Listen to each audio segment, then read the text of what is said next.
Hey horror fans, welcome back to room 237. Talking kind of quietly because my girlfriend's asleep on the couch again.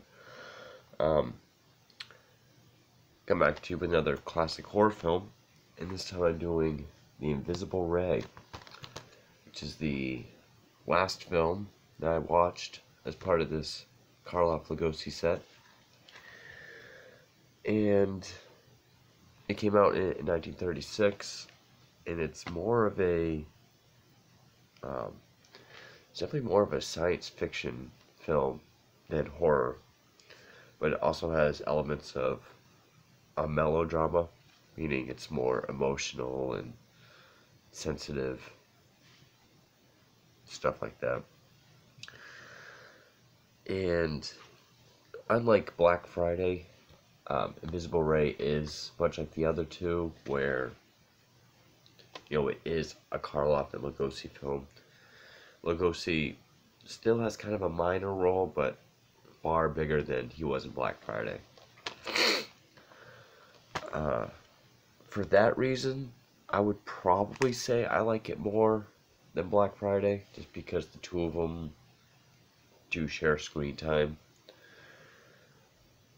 But I like the story to Black Friday better, so I guess I actually kind of like them the same. The story is Karloff plays this scientist named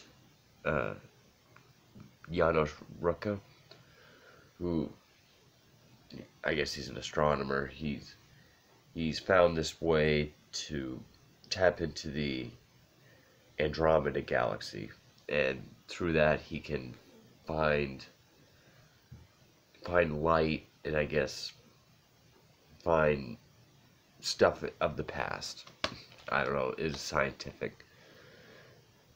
Then he goes to Africa along with Dr. Bennett, played by Lugosi, who is a more of a human doctor, like a human chemist.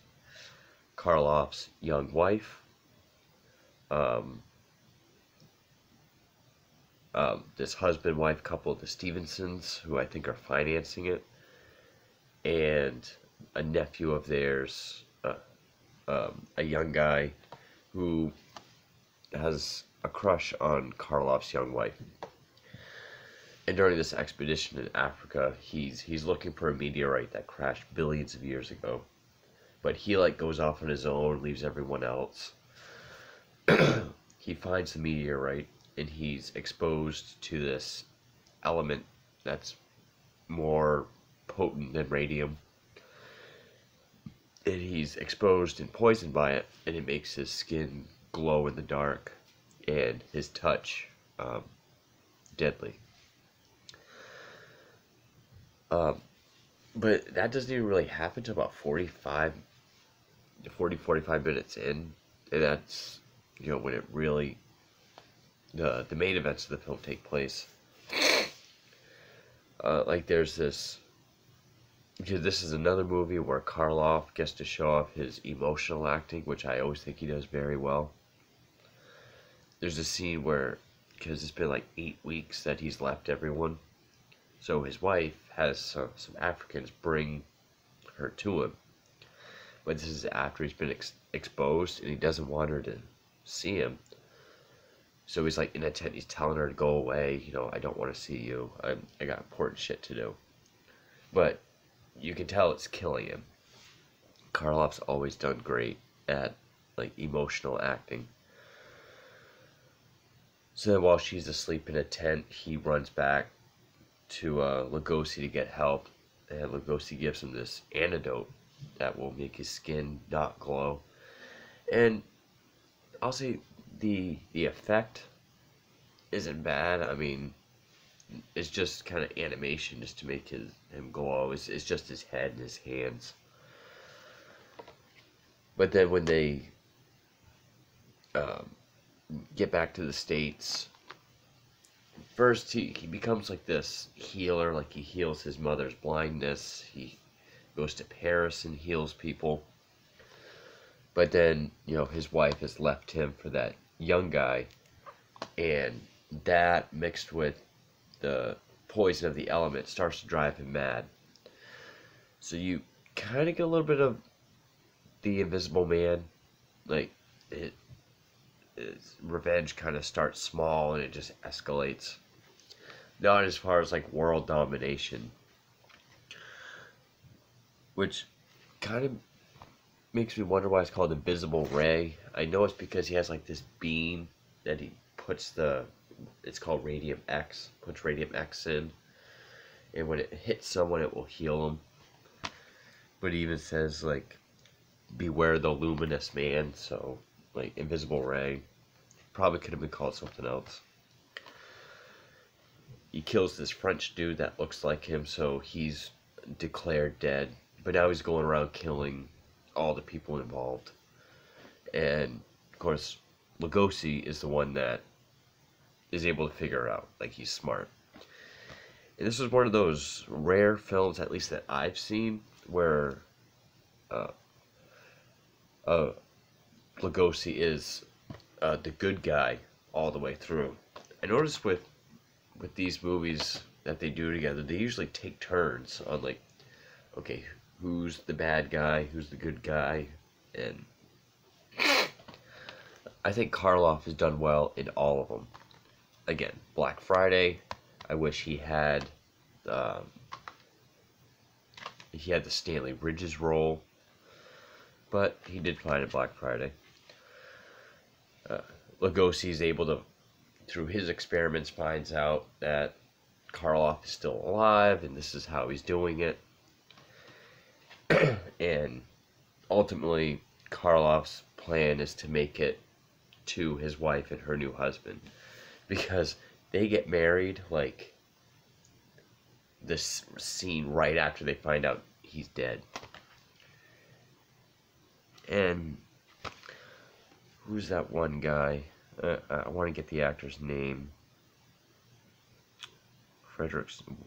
Walter Kingsford. What else was he in? Because he looks very familiar.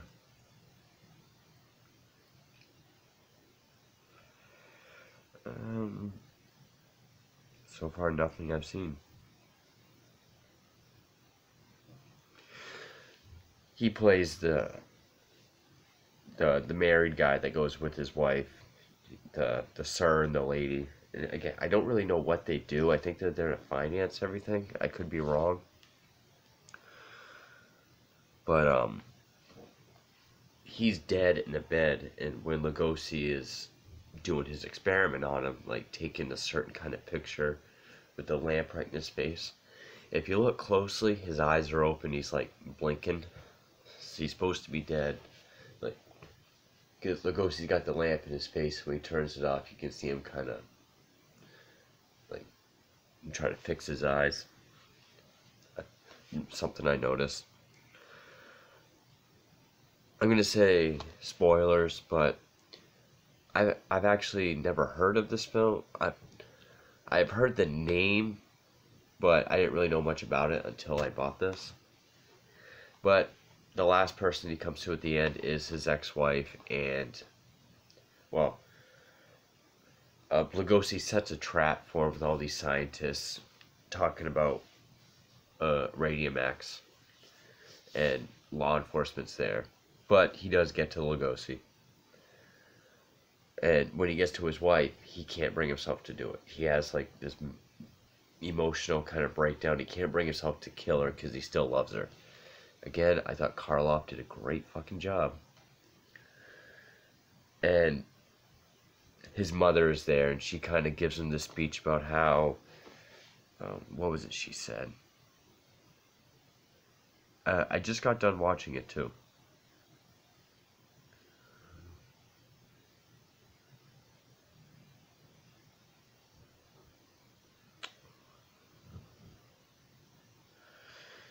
Like, you've broken the first law of silence. Science. She pretty much convinces him that, you know, you've lost your way, you've gone mad. And he jumps out the window, and well, first his mother breaks his vials of antidote. And then he jumps out the window, and he bursts into flames. Then it ends. Um, not, I'm guessing this is the third film these two guys did together. It came out in '36. It it did fairly well. Um, there's not really anything on.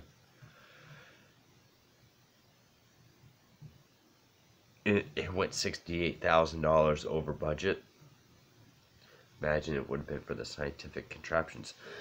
The thing about this movie is I've never been one for science fiction, which is why, like, when you get into the silver age of horror, like the whole it came from outer space, and I don't even mean the movie It Came from Outer Space. I just mean anything with aliens or space. I've never, like, that's like my least favorite era of horror, except for nowadays.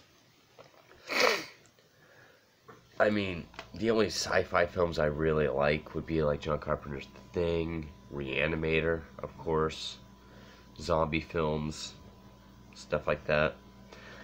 But I did like this movie, even though it did go really sci-fi, like the point where he's got like this big, like, almost like astronaut suit to like protect him from the radiation. But I didn't mind it. It definitely wasn't like the straightforward horror film. I mean, I'm sure back then people probably saw it as a horror film.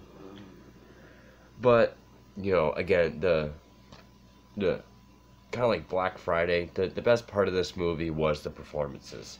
That's been the one consistent thing with this set of 4 films. The performances have been great in all of them. Mostly by Karloff and Lugosi.